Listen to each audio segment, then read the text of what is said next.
Thomas the tank engine has worked his branch line for many years and knows it very well.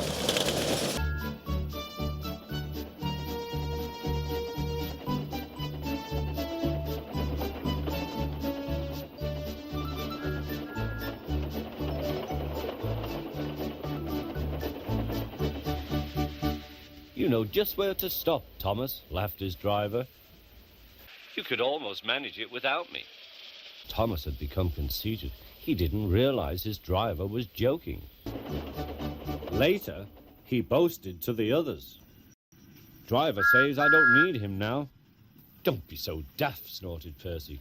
I'd never go without my driver, said Toby earnestly. I'd be frightened. Huh, boasted Thomas. I'm not scared. You'd never dare. I would then. You'll see. Came. Thomas drowsed comfortably as the warmth spread through his boiler. Percy and Toby were still asleep. Thomas suddenly remembered. Silly stick in the mud, he chuckled.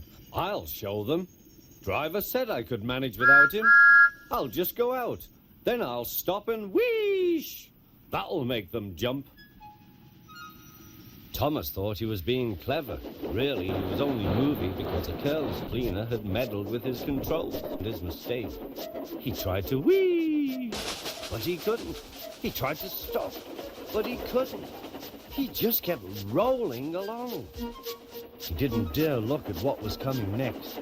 There was the station was about to have breakfast. Horrors! Cried Thomas and shut his eyes. The house rocked. Broken glass tinkled. Plaster was everywhere. Thomas had collected a bush on his travels. He peered into the room through its leaves. He couldn't speak. The station master was furious. His wife picked up her plate. You miserable engine, she scolded. Just look what you've done to our breakfast. Now I shall have to cook some more. She banged the door. More plaster fell. This time, it fell on Thomas. Thomas felt depressed. Workmen housed with strong poles and laid rails through the garden.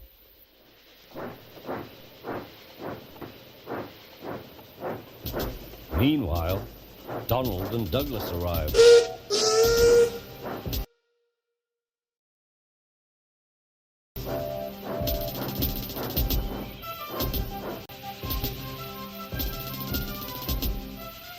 Don't bash yourself, Thomas.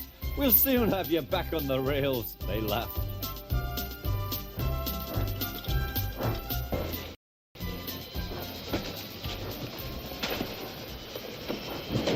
Donald and Douglas hard managed to haul Thomas back to safety.